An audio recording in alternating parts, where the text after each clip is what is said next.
देख लिया था, क्वेश्चन भी देख लिया था। तो हम लोगों ने विक्षेप पढ़ लिया जिसमें 9 विक्षेप हैं, जिसे अंतराय भी कहा गया है। तो अब है विक्षेप सहभुव, यानी अंतराय के साथ साथ, विक्षेप के साथ साथ विक्षेप सहभुव भी आता है, जो कि हमारे योग मार्ग में बाधा पहुंचाता है। वो विघ्न है एक तरह से। तो विघ्न कितने हो गए? 9 तो हो गए अंतराय, और 5 विक्षेप सहभुव हो गए। ये भी आपके बाधा उत्पन्न करता है। तो 9 5 14 हो गए इस तरह से। तो विक्षेप सहभुव का जो अभी हम लोगों ने पढ़ा हुआ है, दुख दौड़ मनस्य अंग मेजयत्वम श्वास प्रश्वास विक्षेप सहभुव। अब कहते हैं दुख क्या है? जो पीड़ा होती है आपको, वो 3 तरीके की बताई गई है। आध्यात्मिक, आधि भौतिक, आधि दैविक। आध्यात्मिक में हो गया शारीरिक और मानसिक। आध्यात्मिक के भी 2 भेद होते हैं, शारीरिक और मानसिक।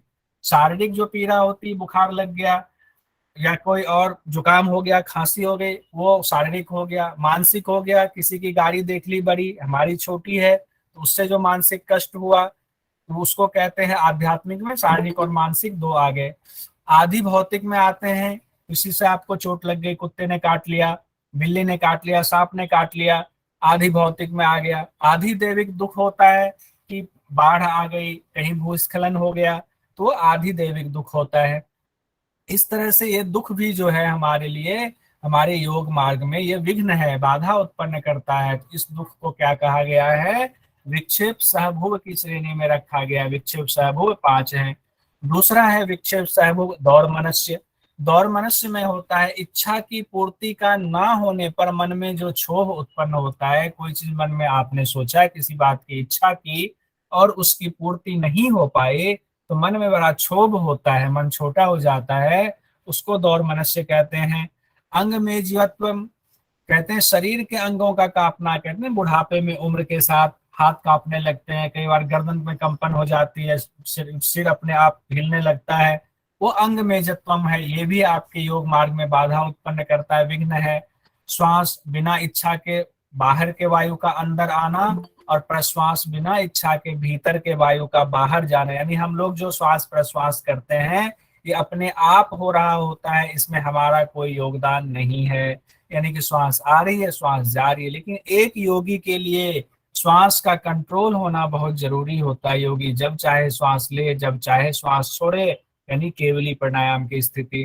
तो ये श्वास प्रश्वास भी एक तरीके से हमारे लिए योग मार्ग में बाधा है। अब जो 2 चीजें हमने पढ़ी एग्जाम की दृष्टि से, देखिए हम लोगों ने 9 अंतराय पढ़ा, और हम लोगों ने 9 अंतराय मतलब 9 विक्षेप और 5 विक्षेप सहभुव। विक्षेप को ही अंतराय कहा गया है। ये इसके लिए कहा गया विक्षेप और विक्षेप सहभुव, यानी ये जो विघ्न हो गए 9 + 5 14 विघ्न हो गए, इसको दूर करने के लिए क्या किया जाए? तो महर्षि पतंजलि कहते हैं, पहले महर्षि पतंजलि कह चुके हैं कि ईश्वर जो है, ईश्वर का जब आप ध्यान करते हो, तज्जपर्थ तज्जप, जब उनका जाप करते हैं ओम का, प्रणव का, तब उससे क्या होता है? तो ये दुख दौर मनस्य है या विक्षेप है, इनका नाश होता है। ये चीज उन्होंने पहले कही हुई है, लेकिन उसके बाद उसमें आया कि भाई वो दुख दौर मनस्य, आप ये 9 चीजें कौन सी हैं उसकी चर्चा कीजिए। तो उसकी चर्चा अभी नीचे हुई, उसके बाद विक्षेप सहभूम की चर्चा हुई। देखिए हम लोगों ने पढ़ा था ना, ईश्वर और ईश्वर के जाप से, तत् जप तदर्थ भावना से क्या होता है, हम लोगों ने यहाँ पढ़ा था 29 नंबर में।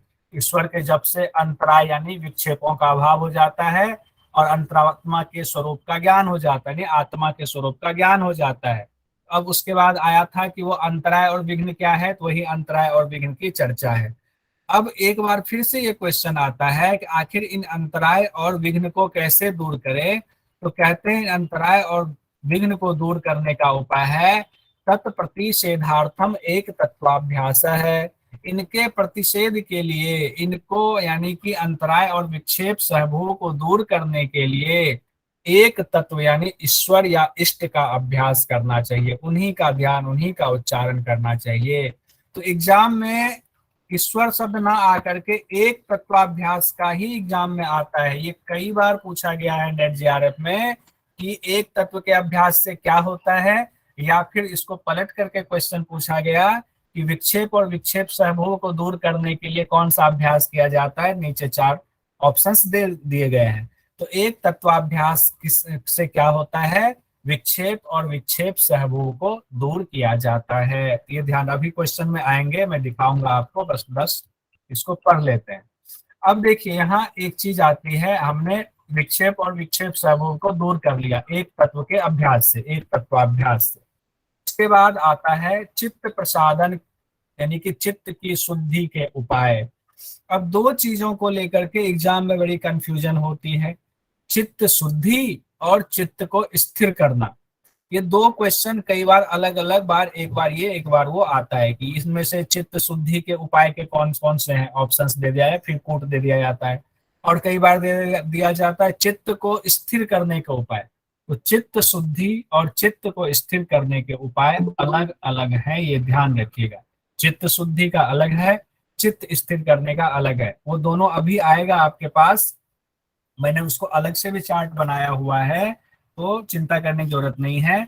चित्त शुद्धि में दो उपाय आते हैं, 33 नंबर और 34 नंबर का श्लोक सूत्र, ठीक है। चित्त प्रसाधन ही इसको कहा गया है शुद्धि। तो इसमें क्या है, मैत्री करुणा मुदितो उपेक्षाणाम सुख दुख पुण्य पुण्य विषयानाम भावनात् चित्त प्रसादनम। यानी कि कहा गया, पहले तो कहा गया मैत्री करुणा मुदितो उपेक्षाणाम, ये चार चीजें आपका अभ्यास करना है आपको, मैत्री का, करुणा का, मुदित मतलब प्रसन्नता, और उपेक्षा का। अब है कि ये चार चीज का अभ्यास किस पे कौन सा सेट बैठेगा, तो आगे कहते हैं सुख दुख पुण्य पुण्य विषयाणाम भावनात् चित्त प्रसादनम। यानी कि सुखी व्यक्ति के साथ मैत्री का भाव रखें, जो सुखी रहता है प्रसन्न रहता है उसके साथ हम मैत्री का भाव रखेंगे। मतलब समाज में कैसे रहना है ताकि आपका चित्त जो है वो शुद्ध हो, उसके लिए महर्षि पतंजलि उपाय बताते हैं। कहते हैं जो लोग दुखी रहते हैं हमेशा, आप उनसे मिलो नहीं कि अपना दुख रोना शुरू कर देते हैं, अरे पता नहीं, पता है आज ये हो गया मेरे साथ, आज वो हो गया, मैं बड़ा दुखी हूँ, आज मुझे पैसों की कमी हो गई, तो आज मैं बीमार पड़ गया, आज पत्नी बीमार पड़ गई, वो रोते ही रहते हैं। कहते हैं जो दुखी लोग होते हैं उनके प्रति करुणा का भाव रखें। जो पुण्यात्मा होते हैं, साधु संत होते हैं, योगी होते हैं, उनके प्रति कहते हैं प्रसन्नता का भाव रखें, यानी उनसे मिलें तो ज्ञान लेने की कोशिश करें, मन प्रसन्न रखें उनसे मिल करके। और जो पापात्मा होते हैं, जो अपुण्यात्मा होते हैं, जो कि गलत कार्यों में लगे रहते हैं, उनके प्रति उपेक्षा का भाव रखें। उपेक्षा से तात्पर्य ये नहीं है कि उनसे लड़ाई झगड़ा कर लें या उनको दुत्कार दें, ना दुत्कारना है ना उनसे दोस्ती रखनी, उपेक्षा, उनको देखें, उनसे कटने की कोशिश करें, और अगर गलती से मिल भी जाए तो दुआ सलाम करके साइड हट लें। उनसे ना दोस्ती बढ़ाएं, ना करुणा रखें, ना प्रसन्नता का भाव रखें। उनसे एक तरह से कहें कि हम क्या कहते हैं उसको, उदासीनता का भाव रख रहे हैं, उपेक्षा का भाव रख रहे हैं, जो पापी लोग होते हैं या गलत लोग होते हैं। ये चित्त की शुद्धि के पहला उपाय बताया है। इसके बाद चित्त शुद्धि के और भी उपाय हैं, जिसमें से दूसरा उपाय है 34 नंबर का सूत्र, प्रच्छर्दन विधारणाभ्याम व प्राणस्य। प्रच्छर्दन विधारणाभ्याम का अर्थ होता है कि प्राण वायु, यानी बाह्य कुंभक की बात की जा रही है, प्राण वायु को बार बार बाहर निकालें, और रोकने के अभ्यास से भी चित्त जो है आपका शुद्ध होता है, चित्त निर्मल होता है। तो ये दो अभ्यास चित्त शुद्धि के हो गए। कौन कौन सा, इसमें संस्कृत का ही ये शब्द इस्तेमाल कर दिया जाता है एग्जाम में, प्रच्छर्दन विधारणाभ्याम, ठीक है, ये इतना शब्द आपका इस्तेमाल किया जाता है। और ऊपर वाले में इस्तेमाल किया जाता है ये मैत्री करुणा वाला, ठीक है। अब दो के बाद हम आगे बढ़ते हैं, ये था आपका चित्त शुद्धि के उपाय। इसके बाद देते हैं महर्षि पतंजलि कहते हैं अब चित्त को स्थिर रखने के उपाय आप सुनिए। अब चित्त आपका शुद्ध हो गया, अब स्थिर कैसे रखा जाए उसको ये देखिए। तो स्थिर रखने के 35, 36, 37, 38, 39 ये पांच बताए, पांच सूत्र में बताया गया। तो पांचों को अलग से मैंने चार्ट में डाल दिया हुआ, अभी आपके सामने आएगा। कहा गया है विषयवती व प्रवृत्ति उत्पन्ना मनस स्थिति निबंधनी, यानी कि विषयवती प्रवृत्ति जो एग्जाम में आपके आएगा कि चित्त स्थिर करने के उपाय हैं इनमें से, तो विषयवती प्रवृत्ति, जब विषयवती प्रवृत्ति आए तो चित्त स्थिर करने के उपाय है, ना कि चित्त को प्रसन्न करने के उपाय हैं, ठीक है। तो ना तो चित्त की शुद्धि का उपाय ये नहीं है, चित्त स्थिर करने का उपाय है। तो इसमें विषयवती प्रवृत्ति क्या होता है, जब आप योग का अभ्यास करते हैं, चित्त की वृत्तियों को शांत करने का अभ्यास करते हैं, कहते हैं तब क्या होता है, आपको दिव्य गंध या दिव्य विषय का साक्षात्कार होने लगता है। जो गंध आपको कभी नहीं पता चला था, जिन विषयों का साक्षात्कार आपको कभी नहीं हुआ था, वो चीजें आपके साथ होने लगती। तो क्या होता है, आपको लगता है अरे योग में इतनी शक्ति है, इतनी दिव्य चीजें होती हैं। तो आपका उनके प्रति यानी योग के प्रति जो है विश्वास बढ़ता है, उसमें और उत्साह बढ़ता है आपका। तो इससे क्या होता है, चित्त को स्थिर करने में ये मदद करता है। यानी कि ये प्रवृत्ति मन को अभ्यास में स्थिर करने वाली होती। कौन सी प्रवृत्ति? विषयवती प्रवृत्ति जो है चित्त को यानी मन को स्थिर करने वाली होती है। एक तो ये हो गया। उसके साथ ही चित्त स्थिर होता है। और किससे चित्त स्थिर होता है? तो कहते हैं विशोका व ज्योतिषमती, यानी कि शोक रहित और प्रकाश में प्रवृत्ति। विशोका मतलब शोक रहित, और ज्योतिषमती मतलब ज्योति का प्रकाशित होना, ज्योति जो है फैलना, प्रकाशमय प्रवृत्ति, ये भी मन को स्थिर करती है। अब शोक रहित कैसे होंगे? तो कहते हैं जब योग का अभ्यास आप करने लगते हैं तो रजोगुण जो है वो दबने लगता है, सतोगुण उठने लगता है। जैसे ही रजोगुण दबता है तो शोक जो है, वो दुख जो है, वो अपने आप खत्म होने लगता है। और जब सात्विक गुण ऊपर उठने लगता है तो प्रकाश क्या होता है, सत्व जो है वो प्रकाशित होता है, प्रकाशमय होता है। तो प्रवृत्ति आपकी, वृत्ति आपकी जो है वो प्रकाशित होने लगती है, यानी दुख दूर होने लगेगा और मन में प्रसन्नता बढ़ने लगती है, सात्विक प्रवृत्ति बढ़ने लगती है। इसी को विशोका व ज्योतिषमती कहा गया है। उसके बाद है वीतराग विषम व चित्तम। कहते हैं चित्त को स्थिर करने के अगले उपाय क्या है? वीतराग विषम व चित्तम, यानी कि ऐसे पुरुष, ऐसे योगी जिन्होंने आत्मदर्शन कर लिया है, जिनके राग द्वेष खत्म हो गए हैं, नष्ट हो चुके हैं, ऐसे विरक्त योगी का, ऐसे विरक्त पुरुष के चित्त का जब आप मनन चिंतन करते हैं, यानी उस पे जब आप संयम करते हैं किसी योगी के चित्त पर, उनका अच्छा वो ऐसे हैं, उनका व्यवहार ऐसे है, उन्होंने ऐसे अभ्यास किया, जब ये आप सोचते हैं तो आपके मन में एक प्रसन्नता का भाव आने लगता है। अच्छा, उन्होंने ऐसा करा तो उनको इतनी ऊंची गति प्राप्त हुई, इतनी ऊंची स्थिति प्राप्त हुई। जब आप यही मन में चिंतन करने लग जाते हैं तब भी आपका चित्त स्थिर होता है। इसी को कहा गया है वीतराग विषयम वा चित्तम। उसके बाद और क्या है 38 नंबर में चित्त स्थिर करने का उपाय? कहा गया स्वप्न निद्रा ज्ञानालंबनम वा। इसकी व्याख्या अलग अलग पुस्तकों में अलग अलग है, लेकिन सिंपल व्याख्या हम लोग देखते हैं एग्जाम की दृष्टि से कि जब स्वप्न और निद्रा में भी दिव्य विषय और ईश्वर के दर्शन हो, यानी ज्ञान का अवलंबन करने वाला चित्त हो, तो चित्त स्थिर होने लगता है। कहते हैं इसकी व्याख्या में कई पुस्तकों में कहा गया है कि निद्रा में क्या होता है, तमोगुण की प्रधानता होती है। देखिए निद्रा में भी एक पॉजिटिव चीज होती है, तमोगुण की प्रधानता होती है। और रजोगुण क्या होता है, जैसे तमोगुण की प्रधानता होगी रजोगुण दबने लगता है। हम लोगों ने पढ़ा हुआ है ना, तमोगुण में क्या होता है, आलस और निद्रा आती है, ये इसका गुण ही है तमोगुण का। तो आलस और निद्रा आती है तो रजोगुण जो है वो दबने लगता है। रजोगुण क्या होता है, चंचल होता है, तो निद्रा में आपकी चंचलता कम होती है। और तमोगुण की प्रधानता होने से वृत्तियां जो है अंतर्मुखी होती है। और जब आप पहले से योग का अभ्यास करने लग जाते हैं तो उससे क्या होता है, आपको स्वप्न में, निद्रा में स्वप्न आता है और स्वप्न में आप दिव्य विषयों का और ईश्वर के दर्शन करने लग जाते हैं। तब जो है आपका चित्त स्थिर होने लगता है। एक सेकेंड रुकिए।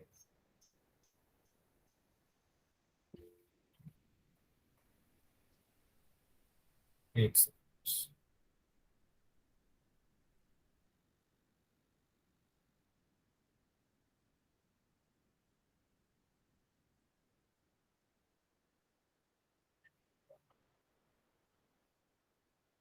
हाँ ठीक है।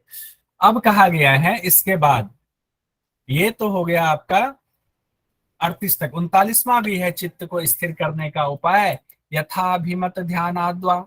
कहा गया है कि जैसा जिसका मत हो, अपनी रुचि के मुताबिक अपने इष्ट का ध्यान करे। यथा अभिमत, जैसा जिसका मत हो उस हिसाब से अपने इष्ट का ध्यान करें। किसी को भगवान श्री कृष्ण का ध्यान करना है, किसी को भगवान राम का ध्यान करना है, किसी को ईश्वर साक्षात पर ब्रह्म का ध्यान करना है, किसी को अल्लाह का करना है, किसी को और धर्म के हिसाब से करना है। देखिए यहाँ पर भगवान यानी कि महर्षि पतंजलि ने यथाभिमत ध्यानाद्वा का प्रतिपादन किया है। कहते हैं अपने इष्ट का ध्यान करें, जिनका जैसा मत हो, जिनकी जिसमें रुचि हो, इससे भी आपका चित्त स्थिर होगा। जब इन उपायों से चित्त स्थिर होने लगता है, जब मान लिया आपने इतने सारे उपाय कर लिए, अब आपका चित्त स्थिर होने लगा, तब क्या होता है? चित्त के यानी कि चित्त के स्थिर होने का फल क्या होता है? तो 40वें नंबर में कहते हैं कि सूक्ष्म से सूक्ष्म विषय परमाणु महत्तत्वांतो परमाणु परम महत्तत्वांतो अस्य वशीकारः, यानी कि सूक्ष्म से सूक्ष्म विषय जो होता है, यानी परमाणु सूक्ष्म विषय माना गया है, और महान से महान जो बड़ा तत्व होता है उस पर जब चाहे तब चित्त को स्थिर कर सकते हैं। यानी चित्त पर आपका पूर्ण अधिकार प्राप्त हो जाता है। इतना अधिकार हो जाता है कि आप चित्त को जहां चाहें, जिस सूक्ष्म विषय पर चाहें वहां ले जा सकते हैं, जिस स्थूल विषय पर चाहें वहां ले जा सकते हैं। यानी चित्त पर आपका पूर्ण अधिकार हो जाता है, स्थिर हो जाता है चित्त। कैसे? जो ऊपर हम लोगों ने 5 उपाय पढ़ा हुआ है। अब देखिए यहाँ पर आपको जो अभी बात हो रही थी उसका एक बार रिवीजन करते हैं। 2 चीजें हम लोगों ने पढ़ा। कल हम लोगों ने पढ़ा था चित्त के विक्षेप, तो चित्त के विक्षेप को ही अंतराय कहा गया है। और अंतराय कितने हैं? 9 हाँ, तो चित्त और विक्षेप 14 विक्षेप सहभू कितने हैं? 5 तो चित्त के विक्षेप और विक्षेप सहभू, तो एक तो एग्जाम में ऐसे भी आ जाता है, चित्त के विक्षेप यानी अंतराय कितने हैं या विक्षेप सहभू कितने, तो ये भी हमें याद रखना है। उसके बाद इन दोनों को दूर करने का उपाय क्या बताया हुआ है? एक तत्वाभ्यास, एक तत्व के अभ्यास से दोनों को दूर किया। इसमें से 3 से 4 क्वेश्चंस बनते हैं, जिसमें से कुछ भी घुमा करके पूछा जा सकता है। वो नीचे मैंने सारे क्वेश्चंस बनाए हुए, एक बार रिवीजन के लिए थोड़ा सा यहाँ कर रहा हूँ। और अभी जो बात हो रही थी जिसमें सबसे ज्यादा कंफ्यूजन होता है कि चित्त शुद्धि के उपाय और चित्त स्थिर करने के उपाय, यहाँ पे बड़ा कंफ्यूजन होता है। और एग्जाम में यही किसी बार चित्त शुद्धि पूछ दिया गया, चित्त स्थिर पूछा जाता है, तो हम कंफ्यूज होते हैं चित्त शुद्धि और चित्त स्थिर तो एक ही बात है। लेकिन नहीं, जब सूत्र में अलग अलग बताया गया है तो एग्जाम की दृष्टि से आप अलग अलग याद रखिए। देखिए चित्त शुद्धि में 2 चीजें बताई गई। मैत्री करुणा वाला जो सूत्र है 33 नंबर का, मैत्री करुणा वाला वो ध्यान रखिएगा, वो 5 चीजें, सॉरी मैत्री करुणा मुदितो और उपेक्षा नाम 4 चीजें, ठीक है। वो 4 चीजें आपके हो गया चित्त शुद्धि के उपाय में, यानी कि चित्त को प्रसन्नता करने वाला। और दूसरा है 34 प्रच्छर्दन विधारणाभ्याम, यानी कि श्वास को बाहर निकाल करके बार बार रोकने का अभ्यास। ये 2 किसका हो गया? किसका हो गया? चित्त शुद्धि के उपाय। शुद्धि के उपाय। देखिए मन ही मन इसको ना, सब लोग माइक ऑफ किए हुए, मन ही मन इसको बोलिए, नहीं तो याद नहीं होगा। और एग्जाम में आता है ना, हम कंफ्यूज हो जाते हैं। सब तो था चित्त वृत्ति निरोधी तो था, सब उसी में हमें लगने लगता है, एक सा लगने लगता है। इस बार भी क्वेश्चन आया हुआ था। दूसरा है चित्त स्थिर करने के उपाय। चित्त स्थिर करने के उपाय अभी हम लोगों ने पढ़ा 35, 36, 37, 38, 39। ये हम लोगों ने 5 सूत्र पढ़ा, जिसमें था 35 नंबर में विषयवती प्रवृत्ति। तो एग्जाम में उपेक्षा करने से भी चित्त शुद्ध होता है क्या? बिल्कुल होता है, उपेक्षा करने से चित्त शुद्ध होता है, इसमें सूत्र में कहा गया है। मैत्री करुणा वाला जो पूरा सूत्र है उसी के हिसाब से। अब चित्त स्थिर करने में विषयवती प्रवृत्ति हम लोगों ने देखा, विशोका ज्योतिष्मति वाला सूत्र देखा, वीतराग विषम व चित्तम देखा, स्वप्न निद्रा ज्ञानालंबन देखा, और अंतिम वाला देखा यथाभिमत ध्यानाद्वा। ठीक है, ये चित्त स्थिर के 5 हम लोगों ने यहाँ तक देखा हुआ है।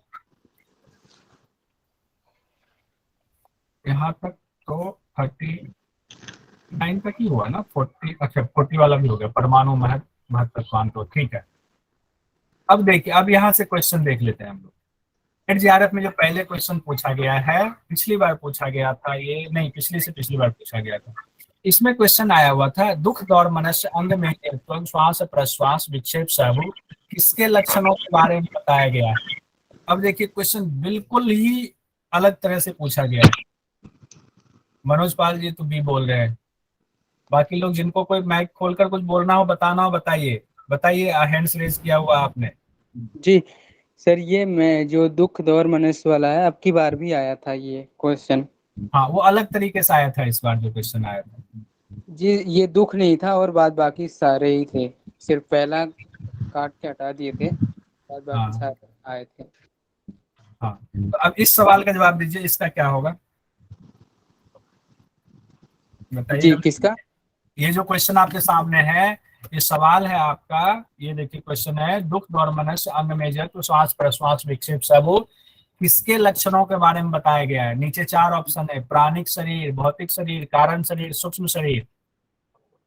सर ये जो है भौतिक शरीर सर। भौतिक भौतिक शरीर, क्योंकि यहाँ पे तीनों वो जो भौतिक शरीर। प्रकार के है ना, उनके बारे में बताया गया है। तो ये भौतिक शरीर, इसमें किसी कंफ्यूजन है भौतिक शरीर में तो बताइए, तो अभी अभी दूर कर लेंगे कंफ्यूजन। जी सर। इस बार जो क्वेश्चन था वो इस तरह से पूछा गया था, इनमें से विक्षेप सहभुव कौन से हैं। चलिए उस क्वेश्चन को मैं लिखता हूं और उसको जवाब दीजिएगा। अभी आप लोग देखिए, पहले ये देख लेते हैं, उसके बाद विक्षेप सहभुव कितने हैं। 5 5 ये जो क्वेश्चन में कितने अंतराय बताए गए हैं। 9 9 अंतराय, ठीक है। 5 9 मनोज पाल जी ने जवाब दिया, ठीक है। अब देखिए इस बार जो क्वेश्चन था वो ये था, सवाल इस बार का ये था कि विक्षेप सहभुव इनमें से कौन है, मान लीजिए इनमें से कौन है। अब उसमें ऑप्शन इस तरह से दिया हुआ था, ऑप्शन में लिख रहा हूं, अविरति, एक तो ऑप्शन ये था, एक था दौर मनुष्य वाला, और मनुष्य, और था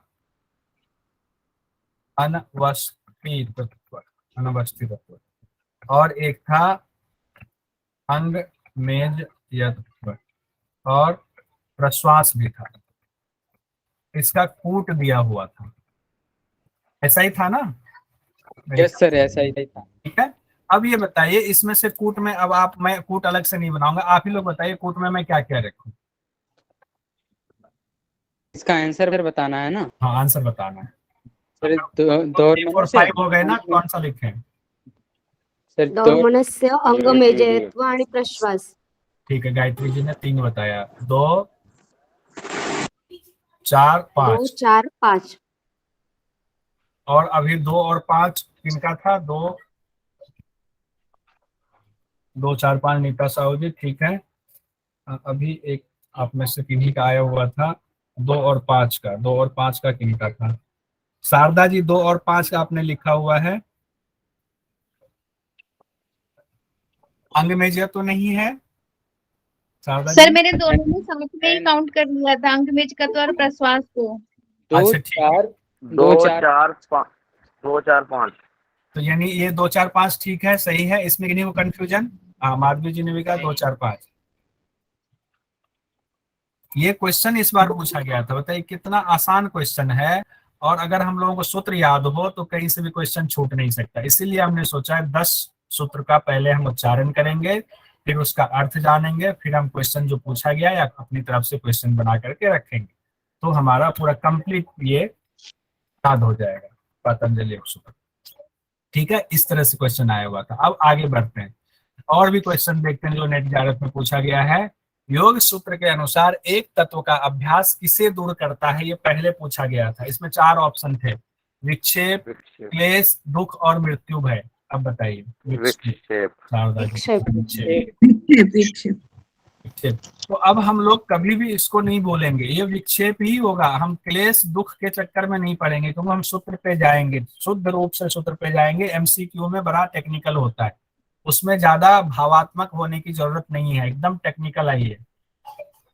अगला सवाल इसी को पलट करके पूछा गया एक बार, अंतराय तथा विक्षेप सहभुव को दूर करने का उपाय है अभ्यास, वैराग, प्राणायाम, भावना चतुष्टय, एक तत्वाभ्यास। एक तत्वाभ्यास। शारदा जी, एक तत्वाभ्यास। तो देखिए एक सवाल तो एक ही था, सूत्र एक ही था, लेकिन पूछने का तरीका 2 हो गया। ठीक है, तो हम जब इसको क्वेश्चन पहले से देखे रहेंगे तो आगे हमें दिक्कत नहीं सर होगी। बंटी जी, हाँ बंटी जी बताएं। सर इसमें कूट नहीं था क्या, वो नहीं, ऊपर वाला उसमें कूट कहाँ आएगा? फिर से आइए, फिर से ये कंफ्यूजन अभी दूर की। इसमें किस दूसरे वाले में पहले वाले में? दूसरे वाले में भावना चतुष्टय।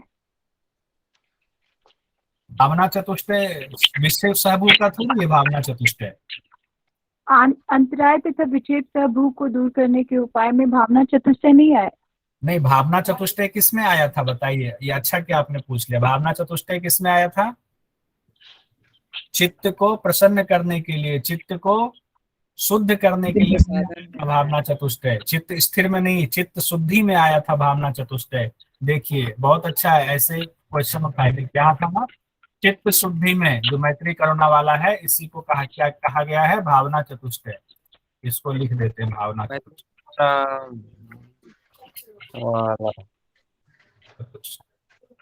ये जो भावना चतुष्टय है किसमें है? चित्त शुद्धि के उपाय में। ठीक है बंटी जी? जी थैंक यू सर। हाँ, तो यहाँ पर वो नहीं है सर हाँ गायत्री जी। चित्त निरोध के लिए अभ्यास और वैराग्य है क्या फिर? हाँ, अभ्यास वैराग्य अभ्याम ऊपर बताया गया था। हाँ। उसका मैं जब ये लास्ट होगा ना, एक बार और मैं 10 मिनट में पूरा ही समाधि पाद का एग्जाम के हिसाब से जो अभी आपने पूछा वो हम कर लेंगे। ठीक है? Okay sir, thank you. तो ताकि हमारा कोई कंफ्यूजन नहीं रह जाए। अब देखिए, पातंजल योग दर्शन के मुताबिक सही मिलान करें। अब जो भावना चतुष्टय की बात आ रही थी, वो भावना चतुष्टय यहाँ है। इसका तो हालांकि पहले से किया हुआ है, इसका मुझे इसको डिलीट कर देना चाहिए था, लेकिन मैं कर नहीं पाया, ये रह गया। तो सुखी दुखी पुण्यात्मा पापात्मा इस तरह से दे दिया जाएगा। करुणा मुदितो मैत्री उपेक्षा इस तरह से आपकी दूसरी तरफ रहेगा, और कहा जाएगा कि दोनों ही चार्ट को मिलान कीजिए। तो मिलान करने में हमें ध्यान रखना पड़ेगा।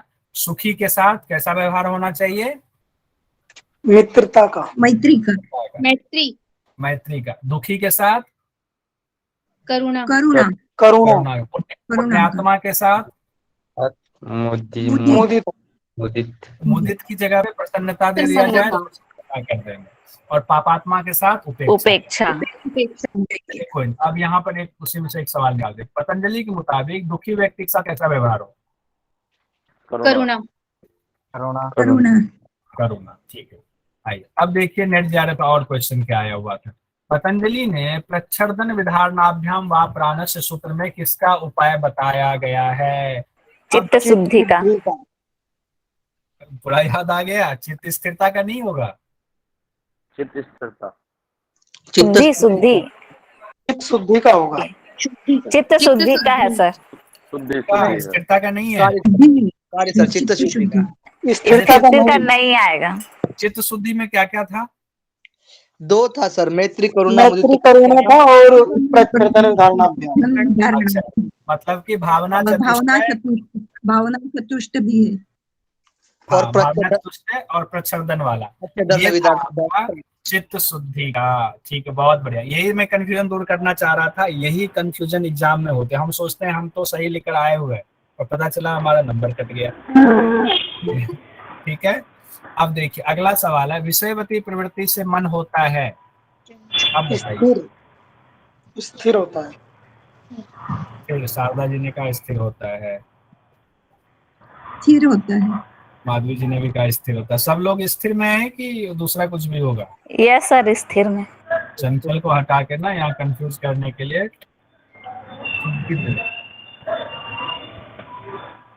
तो विषयवती का स्थिर के लिए बताया गया है। ठीक है, बहुत बढ़िया। अब इस कई बार श्लोक दे दिया, सूत्र दे दिया जाता है, कहते हैं इसको पूरा करो। अब सूत्र को है इसमें वा ज्योतिष्मति, सूत्र को पूरा करें। क्या लिखेंगे? विशोका व ज्योतिष्मति।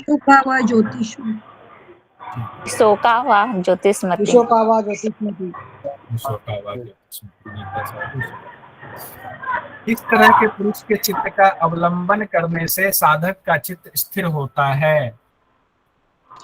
वीतराग व चित्तम, कैसे है? सब लोग नीता साहब ने एक बोला है, बाकी लोग भी बोलिए। बोलने से ना क्या होगा, वितरांग विषय क्रम। सन्यासी संत महात्मा सूत्र के मुताबिक ऐसा कुछ नहीं कहा गया है, ठीक है। सूत्र के मुताबिक सिर्फ वीतराग विक्षेप कहा गया है। हो सकता है कोई सन्यासी हो लेकिन उनका वीतराग विक्षेप नहीं हुआ, उस दिखाने के लिए सन्यासी हो गए, तो वीतराग विक्षेप वाला हमारा यहाँ पर